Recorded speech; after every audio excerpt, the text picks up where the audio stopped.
Hi, everyone. We thought we would do an explainer about what's happening in Ukraine and the ramifications for Vladimir Putin's incursion, invasion of that country. I think, a lot of people probably, hi, everyone, you might be watching cable news. You might be trying to understand what the hell is going on. What does this mean? Is this the beginning of World War III, as someone texted me this morning? So I wanted to help you all understand what is happening, because I think sometimes when you are watching it unfold in real time, and I think journalists are doing an incredible job on television, but it's kind of hard to get the big picture, what this means for surrounding Baltic nations, what it means for the United States, what it means, honestly, for the world order. So I've invited Ian Bremmer to come in and have a conversation with us. He is the president of Eurasia Group and also G0 Media, a political scientist who's excellent at breaking down things for us. And I think he's going to be really invaluable to kind of tell us about what's happening, what are the long-term and the short-term ramifications. Will the sanctions that were just announced by President Biden have any impact on Vladimir Putin? What are his ambitions beyond Ukraine? So we have somebody saying they are from Ukraine who are joining us, who's joining us right now. So hopefully you all will, maybe we can reach out to you as well and get some information from your perspective about what's happening. Obviously, I think this was unexpected. I think perhaps Vladimir Putin was underestimated in terms of his goals for making Russia great again and kind of going back to before the Soviet Union broke apart. Yes, we are sending all our prayers to people from Ukraine. If you all have any comments about what is happening and that you think would be helpful for us to understand. We're waiting for Ian Bremmer to join us, but I just wanted to kind of recap for all of you. Obviously, Vladimir Putin announced today he had ordered a special military operation aimed at the demilitarization and denazification of Ukraine. This is something that we're going to talk to Ian Bremmer about, kind of the rationale that Vladimir Putin was using for this invasion. Russian troops launched a large-scale military assault from Ukraine's northern, eastern, and southern borders, striking military targets across the country, bringing explosions to Kyiv and other large Ukrainian cities. Dozens of Ukrainians have already died in the conflict, according to local reports. Please, you all, tell me your questions as we talk to Ian Bremmer. I just talked to a friend of mine who used to live in the region, who talked about what this might mean for the Middle East, what kind of impact this might have in Taiwan. We're going to talk to him about the imbalance between the Russian military and the Ukrainian military. What will this mean for other NATO forces and other NATO nations? Let's see what's going on with Ian Bremmer. Is he having trouble joining us? Whoops. And I see someone asking, what can we do to help? So we're going to be talking to Ian about that as well, because it does make you feel pretty powerless. Hello. Ian, yay. How are you? And how are you? Thanks so much for doing this. We have a lot of people joining us for this conversation. Tony Masilis, who works very closely with you, used to work with me for many years at CBS and later at Yahoo. So Ian, I think I was saying, as things happen minute by minute in Ukraine, I think people are having a hard time grasping the ramifications of this and how this might affect various nations, et cetera, et cetera. So we're going to be extremely basic here, Ian. Okay, I can do that. So people can really kind of understand what's happening. So I wonder if you could give us a brief history of Russia's relationship with Ukraine. Sure. Well, of course, Ukraine was a part of the former Soviet Union. And Ukraine as a country has, really two different components to it. The closer you get to Crimea and southeast Ukraine, which is where the most recent, sort of political fighting has been, the more you get Russian-speaking Ukrainians, you get actual ethnic Russians, a majority of whom are in Crimea. You get Ukrainians that are Orthodox. In other words, their religion is very similar to that of the Russians. The farther you get to the north and to the west, you're now talking about Uniate Catholic Ukrainians, very few Russian ethnics, and very few Russian speakers. So the country is broadly divided into that way and blended. And Crimea, which is the part of Ukraine that the Russians annexed in 2014, was an autonomous republic that was given to Ukraine by Khrushchev. I think it was back in 1955 as a gift. And there was a Russian base there in Sevastopol. It was overwhelmingly ethnic Russian. They're sad the Soviet Union fell apart. It had a Russian parliament with a tricolor Russian flag flying on top. That was when Ukraine was independent. But most of Ukraine is not like that. Most of Ukraine, independent, democracy. And after the Russians invaded Ukraine in 2014, southeast Ukraine, which they denied, they sent like informal Russian troops. They never said they had troops there until just a couple of days ago. That led the Ukrainians to get much angrier with Russia, led them to want to tilt towards the West, want to engage more with the United States, with the Polish government, with NATO as a whole. And Ukraine wanted to become a member of NATO.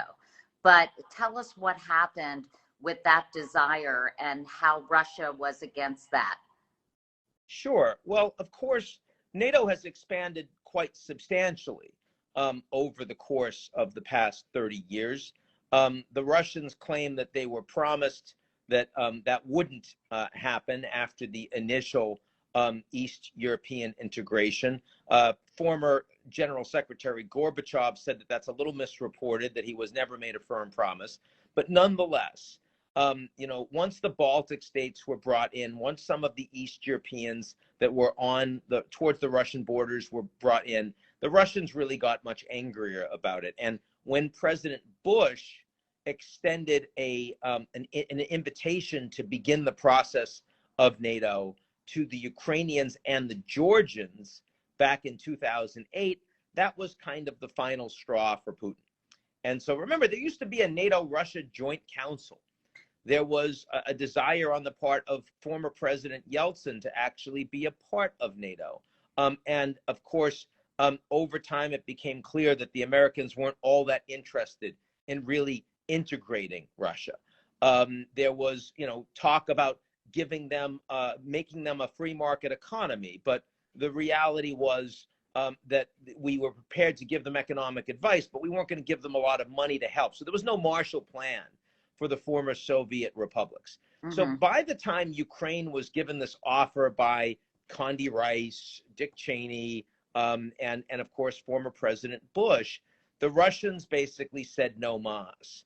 And back in 2008, that was part of why you saw that Russian invasion into the breakaway republic leaning towards Russia in Georgia. And then in 2014, same happened yet again in Ukraine. It seems to me, Ian, that there was that all these geopolitical observers thought that Putin was going to only go into these certain kind of Russia-friendly areas. And then everyone was extremely surprised, it seems to me, when this was a much broader, wider, more ambitious invasion by Putin. Can you talk to us about that and sort of if we were caught by, we meaning sort of the world at large, caught by surprise at Putin's actions? Well, the Americans weren't caught by surprise, not the American government. The Biden administration, as you know, Katie, has been releasing their intelligence in part to embarrass Putin, in part to stop Putin over the last month consistently. I mean, you've got 190,000 Russian troops arrayed along 3/4 of Ukraine's border. I mean, they're not there for a parade. When the Americans got wind of plans to engage in false flag attacks that would be used as a provocation to justify Russian invasion, they made that publicly known. When the Americans became aware of a plan to take Russian-oriented former Ukrainian leaders in exile and insert them to become a new Ukrainian government, the Americans made that plan public. And all of this was aligned with the belief that Putin was intended to engage in a full-fledged invasion. Now, he hadn't actually made the order. This was a month ago, but that nonetheless, the intelligence agencies in the U.S., the defense agency in the U.S. really believe that. And it's interesting because, Katie, you've got, in terms of people that are making policy, you have the State Department, you've got Intel, you've got defense. When I talk to senators in the U.S. that are members of the Foreign Relations Committee, in the last month, they were much more, sort of, I wouldn't say optimistic, but saw different pathways that this could go. Maybe diplomacy will work, maybe not. When I saw senators that were in Intelligence Committee and Armed Services Committee, so they were getting briefed by Defense and by the CIA, they told me they were terrified. Literally, they told me they were terrified. U.S. senators, Democratic and Republican, on the basis of what they were hearing. The American government briefing them was convinced a full invasion against a comparatively defenseless Ukraine that had done nothing. Well, then why, Ian, was, it seems to me, with all the news reports I was watching overnight, that people did seem taken by surprise at how large scale this invasion was. Did you not get that same impression? Well, I mean, first of all, the Ukrainian government itself has been downplaying it, because if you say there's going to be war, then people are going to panic. They're going to leave. Your economy is going to implode. So President Zelensky was reluctant to go in that direction. And furthermore, it also you face more pressure from the Americans and the Europeans privately to maybe find some kind of a way to save face but back down vis-a-vis Putin so that he doesn't make that step. And he didn't want that either. Remember, this is a man who leads a country that has been invaded before. In 2014, he's had Russian troops on the ground in his country, and the West hasn't done anything. So he's angry. I mean, Katie, you asked me about history. The most relevant piece of history for Ukraine that we should all know about is 1994. And that's when the Ukrainians gave up their nuclear weapons, along with the former Soviet republics of Belarus and Kazakhstan. They all had nukes on their territory. They gave them up. And they gave them up in return for the Budapest referendum. And that was where the Americans, the UK, and the Russians all guaranteed those countries that if they gave up their nukes, that we would defend their territorial integrity. Now, Katie, we never had any intention of doing that. That's a reality. And I mean, that paper is not worth what it's printed on. And Zelensky's deeply angry about that, and he was unwilling to play ball with the Americans or the NATO allies as a consequence of feeling like his country had been sold down the river. Now, that doesn't make America responsible for the Russian invasion, not at all. The Russians are uniquely and completely responsible for the tens of thousands of Ukrainians that will die as a consequence of the military actions that we are seeing today. But I'm trying to explain why a lot of people seem surprised, because there were strong incentives on the part of various actors who were not all aligned to not play by the same rules. Let's talk about, a lot of people are asking about Chernobyl and the role of that in this recent conflict. Can you talk about that and what is happening with Chernobyl? It looks like it's been occupied by Russia. It wasn't particularly defended. There aren't many roads that get you from Belarus to Kiev. You'll remember back when the Chernobyl tragedy occurred, that it made a lot of Belarusian agricultural land like unarable for forever. So, I mean, that was that radioactive cloud that hit Ukraine, but hit mostly Belarus. So this is between Belarus and Kiev, and it's kind of situated right along one of the main roads that one would use to stage a war into Kiev. So what it tells me is Kiev is fairly heavily defended. Chernobyl was not. The Russians intend to take Kiev. They intend to overthrow the Ukrainian government, but they want to soften those defenses first, both through cyber capabilities and through airstrikes. And they're going to do that and use Chernobyl as one of their way stations while they're preparing. And how frightening is that with the the history of Chernobyl? It's just symbolically frightening. No, what's terrifying is the fact that, I wasn't alive in 1962, but for the last 30 years, nobody thought that the Cuban Missile Crisis was possible again. What's terrifying is that we can't say that anymore. What's terrifying is that a nuclear-armed country with capabilities in terms of both their nukes but also their cyber capacity, every bit as significant as those of the United States, has basically decided that they're going to declare war on the European order. That's terrifying. And the potential and likelihood that we will get into a confrontation with Russia that has the potential to escalate into our worst nightmares is now real again. I'm not saying it's likely, but it's real again. And we haven't had to worry about that for decades. And the Europeans haven't had to worry about that for decades. It's now front and center. If you're a NATO ally, front line with Russia, or what is soon to be Russia, read Ukraine. And here I'm talking about countries like Lithuania, Latvia, Estonia, Poland, Bulgaria, Romania, all of which have received forward deployments from the US and other NATO allies in the past weeks. You are terrified at that reality coming towards you over the coming weeks. Well, let's play that out, Ian. Let's say that does happen. That, or even there's a misfired missile that lands on NATO territory, and suddenly we are brought into, NATO is brought into this huge global conflict. At first, I guess the first question is, do Putin's ambitions extend to these other Baltic nations? He has said that, the threat that he gave when he made that speech about, the likes of which you've never seen in terms of what will happen if NATO, I guess he was talking to NATO and the US, right? If they were going to respond to this invasion. So, you're the expert. Play this out for us, if you will, without being an alarmist, but what potentially could happen? So, Katie, let me give you the good news and the bad news. And I see that I'm way too close to the camera here. The good news is that when Putin made that threat, it was on the back of the Americans and NATO already making very clear that there were no circumstances under which NATO troops would be placed into Ukraine to defend the Ukrainians. In fact, the Americans went so far, Biden went so far as to say that American troops would not be sent to Kiev, even to evacuate Americans on the ground if it was necessary. So, this was a very cheap, alarmist threat by Putin in terms of don't you dare or I'm going to use my nukes. That's basically what he said. And he's acting like a child. So I would not give too much airtime to that. But I want to be clear.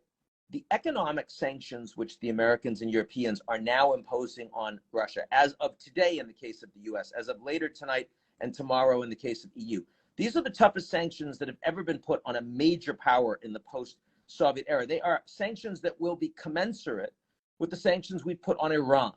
Now, Katie, I say that because you'll remember when we put those sanctions on Iran, we were saying we want to bring this country to its knees. We want to force them to negotiate. And if they don't, we want regime change. People were saying that, right? So, even if we're not saying that we're imposing these economic sanctions in Russia because we want to remove Putin from power, that's how Putin perceives it.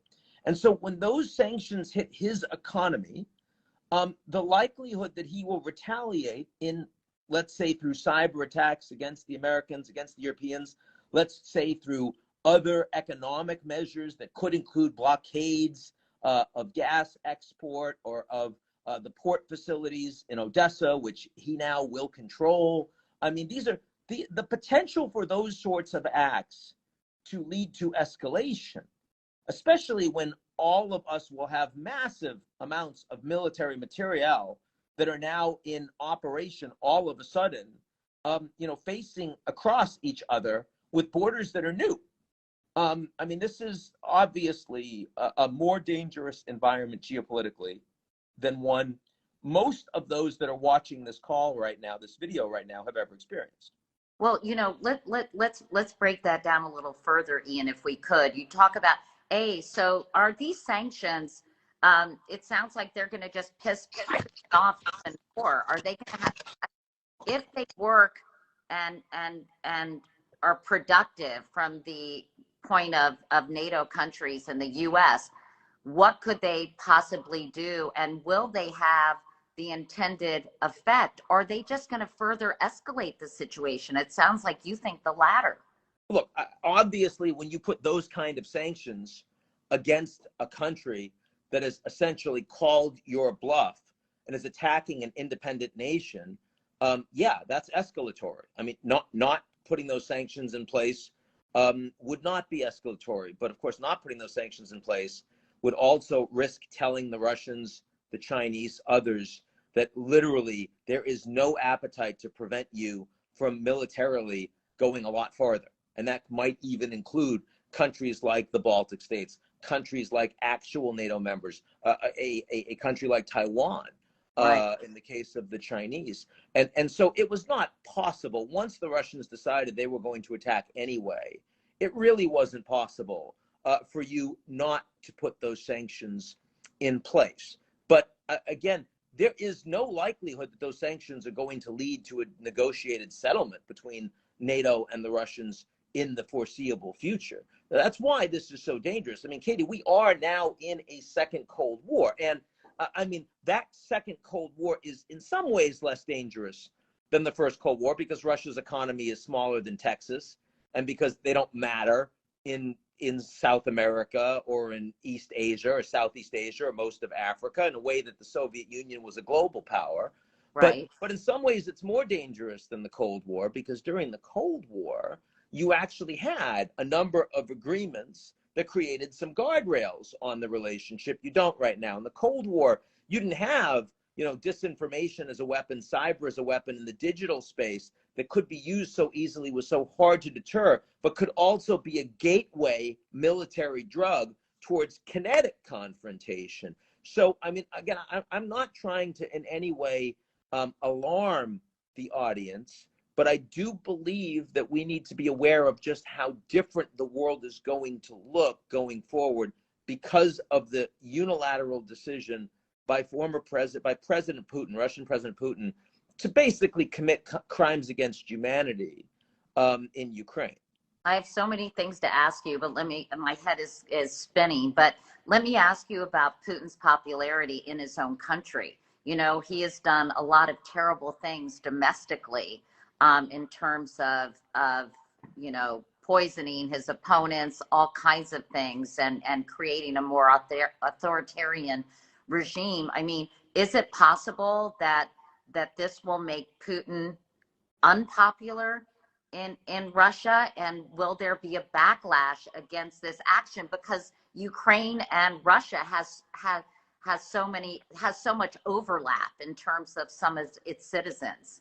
So the disinformation that he has used domestically through the media that he largely controls, the social media he largely controls, has been effective so far. Most Russian people today believe that indeed it was the Ukrainians that were engaging in acts of genocide against Russian passport holders on the ground in the occupied Ukrainian territories of Donetsk and Lugansk. Sorry to interrupt, Ian, is that what he meant when he talked about the denazification? Yes, that was, I mean, obviously, look, I mean, the fact is the Ukrainian government is run by a president who's Jewish, the only country you can say that of except for Israel. So it's an obscenity for Putin to say that this is denazification.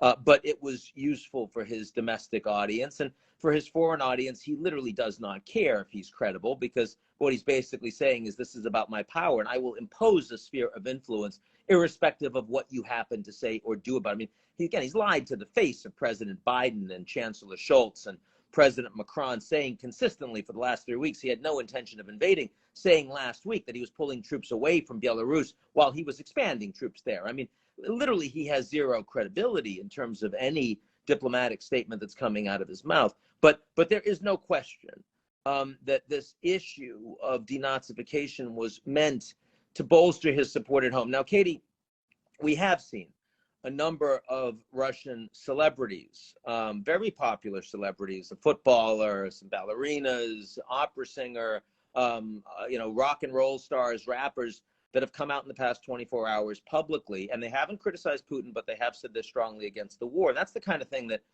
will ruin your entire career. I mean, and could potentially get you in jail. In this environment in Russia, they did it anyway. A few hours ago, there were demonstrations in St. Petersburg, where Putin is from, a fairly large crowd that spontaneously organized in opposition to the war. I do believe, and that's before any Russian young men and women have come back dead.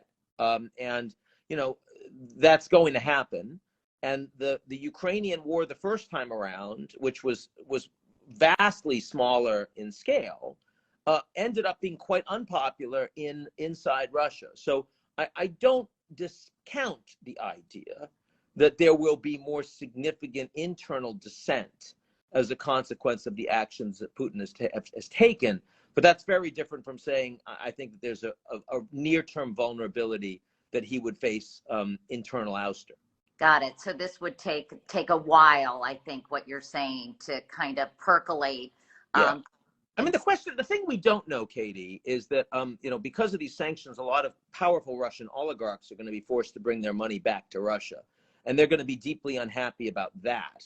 So, I mean, could there possibly be an internal coup of elites who simply decide that, you're doing too much damage to my quality of life? But there's a big difference between billionaire oligarchs who made their money because of Russia and own companies and assets, and the so-called security vertical who control the internal police, the surveillance, defense, the police, which Putin does seem to have a very strong handle over.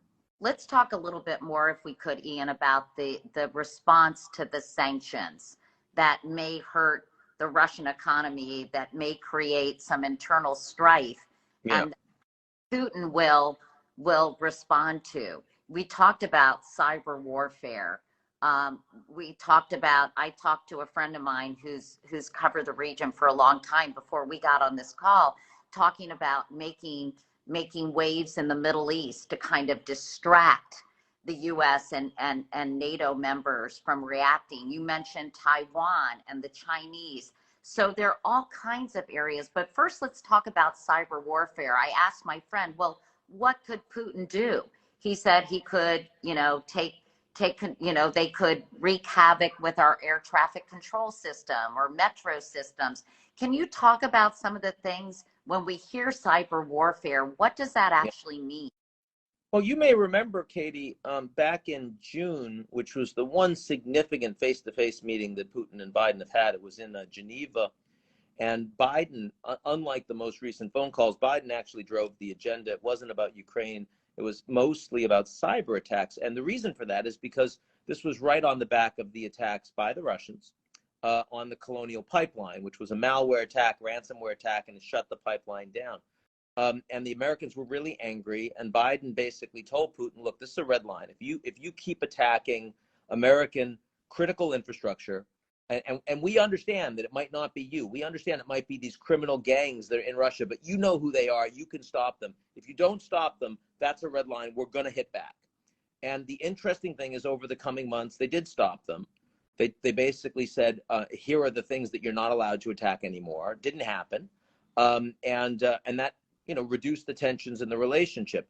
It is very clear to me that on the back of the sanctions we're now imposing, on the back of the actions the Russians have taken in Ukraine, those sorts of attacks are coming back. Disinformation is coming back in a big way, with the midterm elections coming up, the 2024 elections in the United States coming up. And while the Republican leadership in the party right now is largely aligned with what the United States is doing vis-a-vis Russia, you can already see just how brittle that is. You can already see former President Trump just going after Biden tooth and nail, and a number of the more Trump-oriented supporters, including in the House and Senate. This is something the Russians will do their damnedest to take advantage of over the coming months. Well, we see some Republican leaders praising Putin, including former President Trump. A few, not many. Trump's, if you looked at the, yes, right? I know. If you looked at the entire clip it was clear that he was being sarcastic, but it was also clear that his interest was not in attacking Putin. His interest was in attacking Biden. And of course, while Trump was president, he never wanted to say anything bad about Putin. It was his administration, people like Fiona Hill and Mike Pompeo and Rex Tillerson and others, right, that were H.R. McMaster. But Trump himself was, of course. Didn't Mike Pompeo say something positive about Putin too? Yeah, very recently it was taken. That was grabbed by RT, and they were publishing it all over the place. Though in the last 48 hours, Pompeo has been, I would say, closer to the how could this happen? This was a disaster. He's evil, and of course, if Trump was president, it wouldn't have happened. It only happened under Biden. My point here is to say that look, the United States and NATO actually extremely well aligned in terms of Russia right now. The Democratic and Republican parties somewhat less aligned and has the potential to be vastly less aligned in the coming months. That's an enormous danger for the United States. You talk about misinformation. What about Yeah. cyber warfare and cyber attacks on, say, U.S. infrastructure? Right. Do you expect anything like that to happen in response to these sanctions? Yeah, I do. I fully expect those sorts of attacks that we've seen before will happen again. I mean, I'm not going to tell you when. A lot of them were against, I mean, before we had a lot of ransomware on hospitals, which was a big problem with COVID. You had the pipeline, the energy infrastructure, for example, electric grids. Most of that was for money. And I think you'll see that again, but some of that can be to grab data and to create misinformation and to create confusion and maybe even to break things. And those are, it's not like in the 80s and the 70s and the 60s where you're fighting the Soviets, but it's, you know, mostly about planes and tanks and nukes. I mean, now it's all about these other methods of attack that feel like they're much easier to do, but create a slippery slope. I know you have a hard out in 4 minutes. Of course, you know, with I think people worry about nuclear weapons. Can you just tell us briefly about that, Ian, before you go? By the way, thank you so much for having this conversation, and I'd love to talk to you again about this as Sure. you. But you know, I think people hear about Russia and Putin, and they automatically their minds go to nuclear weapons and some kind of nuclear attack. Can you give us some perspective on that before you go? The United States and Russia both have about 5,000 nuclear warheads. That is far more than you need to destroy the planet. The fact is that the Russian government is showing that they have far fewer constraints on their president than the United States has on our president. So, I mean, the potential that if Putin felt that he was starting to lose power, if Putin felt that his core national security interests were being undermined, his willingness to push his chips all in and threaten massive escalation have proven by the last 24 hours to be much greater than that of anybody else with that kind of power on the planet. And that creates a much more dangerous environment for all of us. We are not on the precipice of World War III, but the fact that the United States and Russia are now engaged in very serious regime-altering hand-to-hand combat on the economic front makes what we are talking about much more plausible. Well, I hate to leave on that chilling note, but I know you have other commitments. Ian Bremmer, thank you so much for having this conversation. I'd love to do it again, Katie. I'm a big fan. And of course, Tony brings us very closely together. He's fantastic. I love him. I'm sure he's watching right now. So, I mean, you know, there's no reason not to say that. Really appreciate your insight. Love to have this conversation again. Thanks, Ian. I'm going to let you go, though, because I know you got a commitment. Thank you. Yeah. Thanks, everyone.